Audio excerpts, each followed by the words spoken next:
삼성전자는 장중 27만 2,750 원선에서 움직이며 전일보다 5.31% 올라 있습니다. 직전 미국 정규장에서는 필라델피아 반도체 지수가 5.2% 반등했고 마이크론은 12.2% 급등했어요. 그런데 미국 메모리주가 강하게 올랐다는 이유만으로 삼성전자의 움직임을 추세 반전이라고 봐도 될까요? 반갑습니다, 시청자 여러분. 오늘은 미국 반도체 반등이 삼성전자에 어떤 의미인지, 그리고 장 초반 강세를 단순한 되돌림과 구분하려면 무엇을 확인해야 하는지 함께 짚어볼게요. 핵심은 하루 상승폭이 얼마나 큰지가 아니에요. 미국 빅테크의 인공지능 투자가 계속되고 그 투자가 메모리 주문과 제품 가격, 삼성전자의 이익으로 연결될 수 있느냐가 더 중요하죠. 먼저 장중 움직임부터 짧게 보겠습니다. 삼성전자는 27만 6천 원에 출발한 뒤 27만 5천 원까지 올라갔다가 27만 1천 원까지 밀렸어요. 강하게 출발했지만 높은 구간을 그대로 유지한 것은 아니죠. 미국장에서 넘어온 기대가 빠르게 반영된 뒤 국내 투자자들이 그 기대를 어느 정도까지 인정할지 다시 판단하는 과정으로 볼 수 있습니다. 가격 복귀는 여기까지만 하고 이제 상승의 이유를 보겠습니다.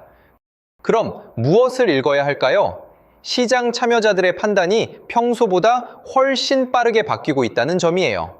오늘처럼 급등과 흔들림이 함께 나타나는 날에는 순간적인 상승폭보다 그 움직임이 얼마나 안정적으로 이어지는지가 중요하죠. 쉽게 말하면요, 속도가 빠른 자동차에서는 가속 능력만 볼 게 아니라 방향을 제대로 유지하는지도 함께 봐야 합니다. 오늘 대본에서 사용할 비유는 이것 하나만 기억하시면 돼요. 직전 미국 정규장에서 필라델피아 반도체 지수가 강하게 올랐고 엔비디아도 2% 상승했어요. 인공지능 연산을 대표하는 기업과 반도체 업종 전반이 같은 날 함께 반등했다는 것은 투자 심리가 특정 기업 하나에만 몰린 것이 아니라는 뜻이죠. 삼성전자에도 우호적인 출발 조건이 만들어진 건 맞습니다. 다만 업종 분위기가 좋아진 것과 삼성전자의 이익 전망이 확정된 것은 구분해야 해요. 삼성전자 투자자라면 엔비디아의 하루 움직임만큼 마이크론의 강세도 세심하게 볼 필요가 있습니다. 마이크론은 최근 닷새 동안 7.4% 올랐어요. 반면 엔비디아는 같은 기간 2.5% 내렸죠. 직전 미국 정규장에서는 둘 다 반등했지만 범위를 조금 넓혀보면 시장이 모든 인공지능 관련 기업을 똑같이 평가한 것은 아닙니다. 최근에는 연산 반도체만이 아니라 메모리 쪽으로도 관심이 이동했을 가능성을 보여주는 흐름이에요. 왜 마이크론의 움직임이 삼성전자와 연결될까요? 인공지능 서버에는 연산을 처리하는 반도체만 들어가는 게 아니기 때문이에요. 많은 데이터를 빠르게 주고받고 저장하려면 고대역폭 제품과 서버용 메모리도 함께 필요하죠. 데이터 센터 투자가 계속될 경우 관련 수요가 넓어질 수 있고 시장은 그런 가능성을 메모리 업체의 주가에 먼저 반영할 수 있습니다. 그래서 마이크론의 상대적 강세는 삼성전자에도 긍정적인 신호로 해석할 여지가 있어요. 근데요, 긍정적인 연결과 실적의 확정은 전혀 다른 단계입니다. 마이크론이 크게 올랐다고 삼성전자의 주문과 이익이 같은 비율로 늘어나는 것은 아니잖아요. 삼성전자가 실제로 돈을 더 벌려면 고객의 발주가 이어져야 하고 판매량이 늘어야 하며 높은 수익성을 가진 제품의 비중도 커져야 해요.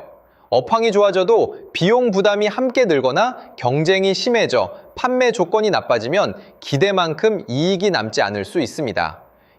여기서 시청자분들이 가장 헷갈리기 쉬운 부분이 나옵니다. 인공지능 투자가 늘어난다는데 메모리 회사는 모두 좋아지는 것 아닌가요? 방향만 보면 맞을 수 있어요. 하지만 고객이 원하는 제품을 원하는 시점에 공급하고 그 제품을 충분한 수익을 남기며 팔 수 있어야 같은 수요를 온전히 가져옵니다. 산업 전체의 수요, 증가와 개별 회사가 가져가는 이익의 크기는 같지 않거든요. 그래서 업황만 보고 삼성전자의 수혜 폭까지 미리 정해서는 안 됩니다. 최근 시장을 흔든 인공지능 버블 논란도 이 구분에서 시작됐어요. 삼성전자와 SK하이닉스의 현재 실적이 양호하더라도 미국 빅테크가 앞으로 투자 계획을 줄이거나 일정을 미룬다면 시장은 그 다음 메모리 수요를 먼저 낮춰볼 수 있습니다. 주가는 이미 나온 실적보다 앞으로 벌어들일 돈을 먼저 반영하려는 성격이 강하죠. 좋은 실적이 확인됐는데도 주가가 흔들릴 수 있는 이유가 바로 여기에 있습니다. 자, 그러면 마이크론의 급등은 버블 우려가 끝났다는 증거일까요? 아직은 그렇게 보기 어렵습니다. 하루의 강한 반등은 걱정이 완전히 사라졌다는 뜻일 수도 있지만 그동안 지나치게 낮아졌던 기대가 빠르게 복원된 것일 수도 있어요. 두 해석은 겉으로는 같은 상승처럼 보이지만 이후 흐름은 달라집니다. 우려가 실제로 해소됐다면 후속 투자 계획과 주문 전망이 따라와야 하고 단순한 기대 회복이라면 새로운 확인 재료가 없을 때 다시 흔들릴 수 있죠. 미국 빅테크의 투자 계획이 중요한 이유는 삼성전자가 고객의 투자 결정을 통제할 수 없기 때문이에요. 삼성전자가 생산 능력을 갖추고 제품을 준비해도 고객이 데이터 센터 증설 속도를 늦추면 주문 시점은 밀릴 수 있습니다. 반대로 기존 계획이 유지되거나 확대되면 메모리 업체가 고부가 제품을 공급할 기회도 커질 수 있죠. 결국 인공지능 산업의 성장이라는 큰 이야기보다 실제 투자 일정이 지켜지는지가 더 직접적인 확인 신호입니다. 그 투자가 삼성전자 이익으로 이어지는 과정도 순서대로 볼 필요가 있어요. 먼저 서버를 구축하려는 고객의 지출이 유지돼야 하죠. 그 다음 메모리 주문이 늘고 제품 가격과 판매 조건이 개선돼야 합니다. 마지막으로 삼성전자가 늘어난 수요를 수익성 높은 제품 판매로 가져와야 해요. 이 가운데 하나라도 약하면 산업 뉴스는 좋아도 회사의 이익 증가 속도는 기대에 미치지 못할 수 있습니다. 반대로 세 단계가 함께 이어지면 하루 주가보다 훨씬 오래가는 근거가 될 수 있어요. 두 번째 핵심은 메모리 업체의 강세가 며칠 더 이어지는지입니다. 직전 미국 정규장의 급등 하나만으로는 시장의 생각이 완전히 바뀌었다고 보기 어렵죠. 앞으로도 마이크론이 반도체 업종 안에서 상대적으로 잘 버티고 관련 투자 기대가 연속성을 보여준다면 시장이 메모리 수요를 다시 높게 평가한다고 볼 여지가 커집니다. 반대로 한번 크게 오른 뒤 바로 상승분을 반납한다면 과도했던 불안이 잠시 완화된 정도로 해석을 낮춰야 해요. 삼성전자 역시 업종의 분위기만 따라가는 데서 끝나면 부족합니다. 메모리 시장이 좋아지면 일정한 수혜를 받을 수 있지만 높은 기대를 오래 유지하려면 자사 제품의 경쟁력과 수익성이 함께 확인돼야 하죠. 많이 파는 것도 중요하지만 얼마나 남기며 파는지가 더 중요할 수 있어요. 출하가 늘어도 낮은 가격의 제품 중심이라면 이익 개선이 제한될 수 있고 고부가 제품 비중이 커지면 같은 매출 증가에서도 이익의 질이 달라질 수 있습니다. 그럼 장중에는 무엇을 봐야 할까요?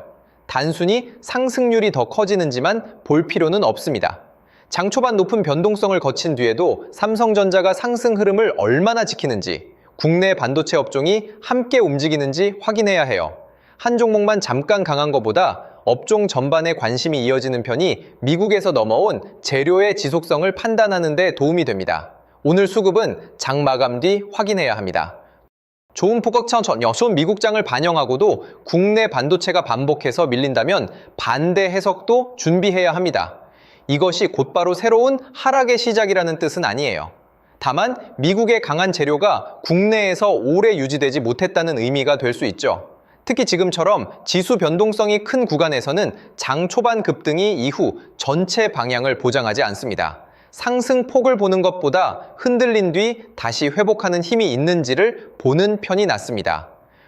환율은 7월 16일 1486점, 이 원에서 1479.6원으로 낮아진 흐름이에요. 이 기간만 보면 원화가 조금 강해진 셈이죠. 삼성전자처럼 수출 비중이 큰 기업은 달러로 벌어들인 매출을 원화로 바꿀 때 환율 하락이 부담으로 작용할 수 있습니다. 하지만 이 변화 하나만으로 실적 방향을 정하면 안 돼요. 제품 가격과 출하가 충분히 좋아진다면 환율 부담을 넘어설 수 있기 때문입니다. 반대로 메모리 판매 환경이 약한데 원화 강세까지 빠르게 진행되면 이익 기대에는 부담이 겹칠 수 있죠. 그러니 환율을 삼성전자 상승과 하락을 혼자 결정하는 변수로 보면 곤란해요. 미국의 투자 지속성, 메모리 판매 조건과 함께 놓고 이익의 강도를 조절하는 요인으로 보는 편이 자연스럽습니다.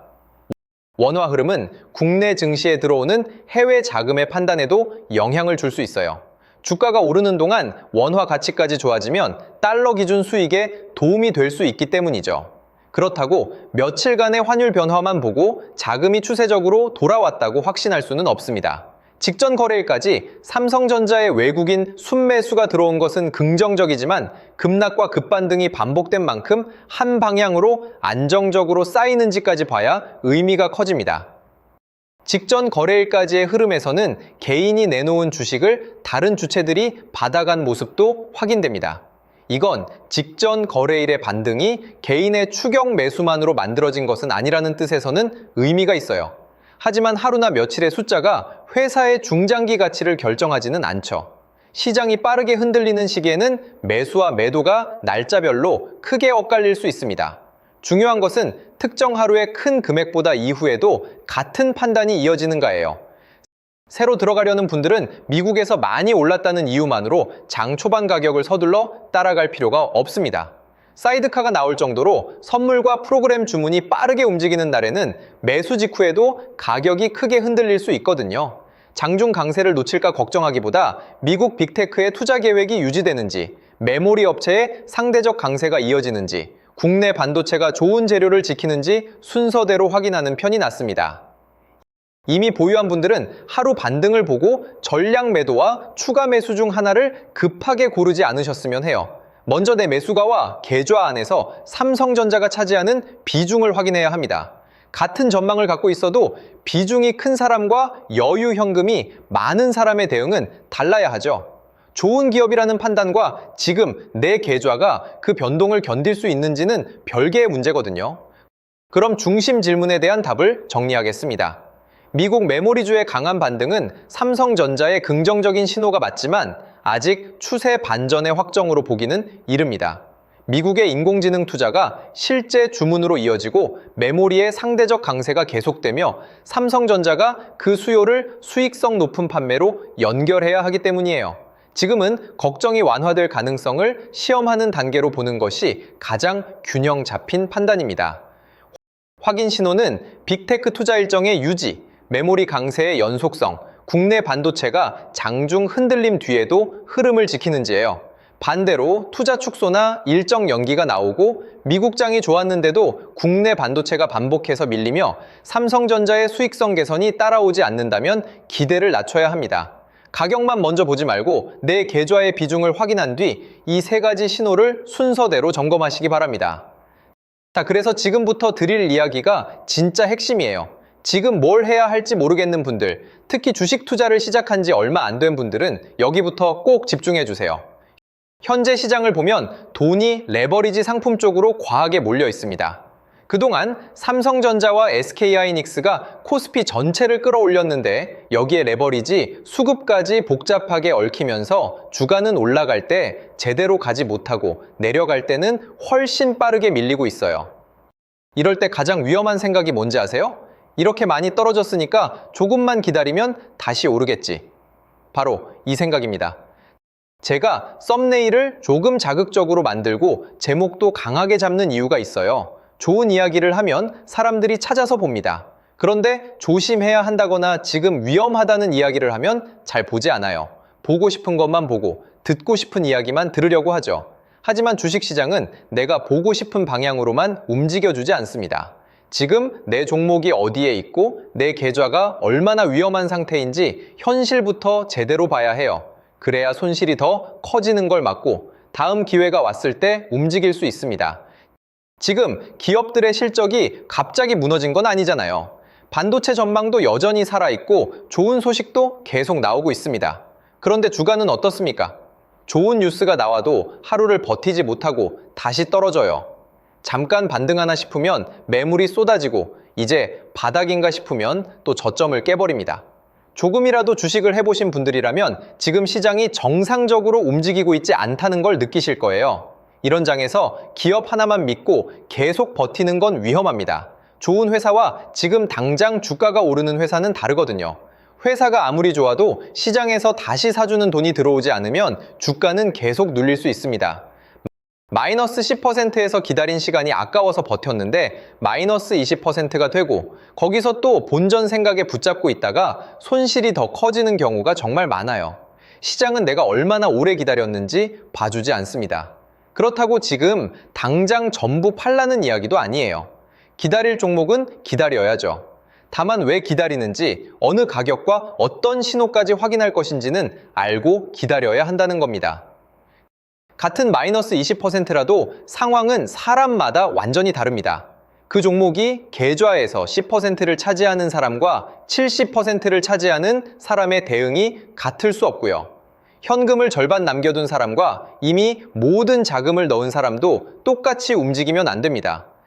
그래서 지금은 종목 하나의 전망만 볼 게 아니라 내 매수가와 비중, 남은 현금부터 함께 봐야 해요. 내 종목이 반도체 전체와 같이 밀리고 있는 건지, 아니면 시장이 반등해도 혼자 뒤처지고 있는지도 비교해 봐야 하고요. 외국인이 선물만 잠깐 사고 빠지는 건지, 현물까지 함께 사들이기 시작했는지, 프로그램 매수가 장중에만 들어왔다가 사라지는지, 종가까지 남아있는지, 거래대금이 붙으면서 올라오는 반등인지, 거래도 없이 잠깐 튀어오른 건지도 확인해야 합니다. 하루 올랐다고 하락장이 끝난 게 아니에요. 이런 변화가 함께 나타나야 그때부터 시장이 조금씩 달라지고 있다고 볼 수 있는 겁니다.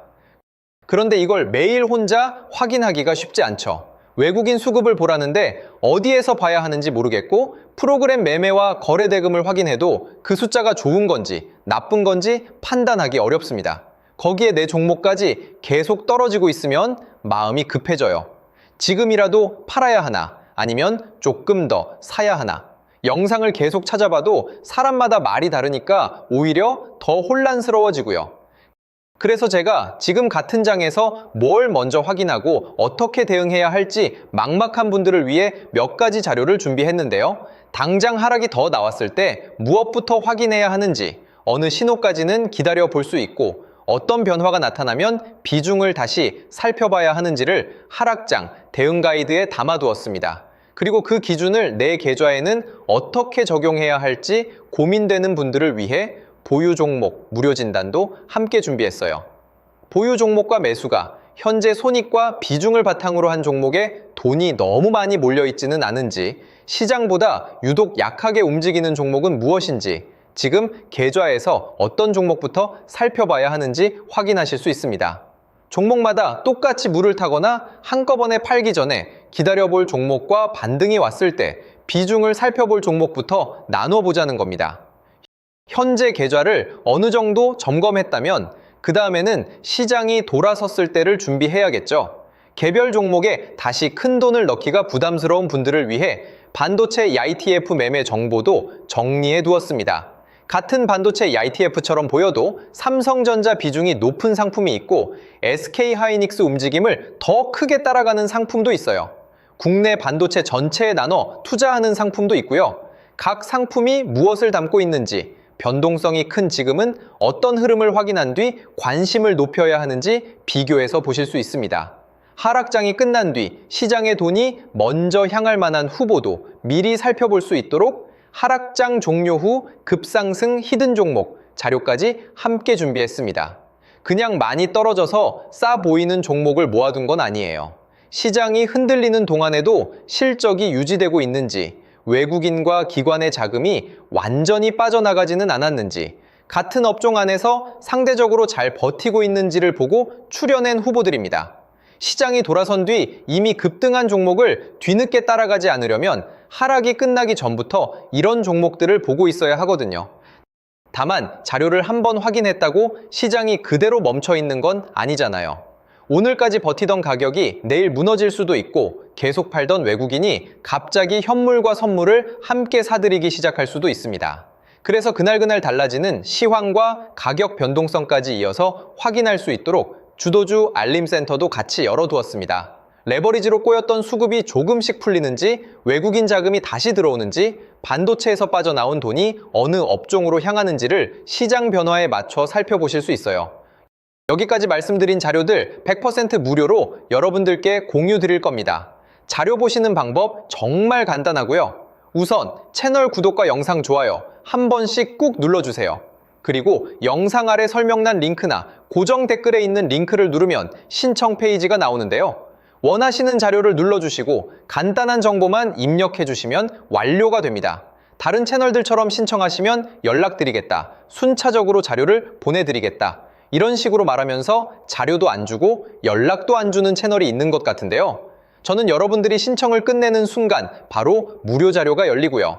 앞에서 말씀드린 하락장 대응 가이드와 보유 종목, 무료 진단, 반도체 ETF 매매 정보와 히든 종목 자료를 그 자리에서 바로 확인하실 수 있게 만들어 놨습니다. 지금 보유 종목이 가장 걱정된다면 내 계좌부터 점검해 보시고요. 추가 하락에 어떻게 대응해야 할지 막막하다면 하락장 대응 기준부터 살펴보시면 됩니다. 이후 시장이 돌아섰을 때를 준비하고 싶다면 반도체 ETF와 히든 종목 자료까지 이어서 확인하시면 되고요. 신청할 때 남겨주신 연락처로는 이후 외국인 수급이나 가격 변동성에 중요한 변화가 나타났을 때 주도주 알림센터 이용 방법과 필요한 시장 안내를 전달해 드립니다. 그러니까 지금 필요한 자료는 신청한 자리에서 바로 확인하고요. 내일 이후 달라지는 시장 흐름은 알림센터를 통해 계속 이어서 살펴보실 수 있는 구조예요.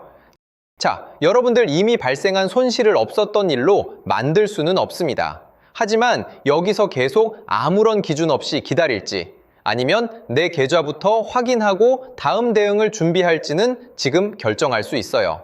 계좌를 열 때마다 뭘 해야 할지 몰라 답답하셨다면 이번에도 언젠가는 오르겠지 하고 그냥 넘기지 마세요. 내 종목을 왜 계속 가져가는지, 어디까지 기다릴 건지, 반등이 나왔을 때는 어떻게 할 건지 지금부터 하나씩 확인해 두셨으면 좋겠습니다. 핵심은 미국 메모리주의 반등 자체가 아니라 그 기대가 실제 투자와 주문, 수익성으로 이어지는지 확인하는 것입니다. 끝까지 함께 해주셔서 감사합니다. 다음 영상에서 다시 인사드리겠습니다.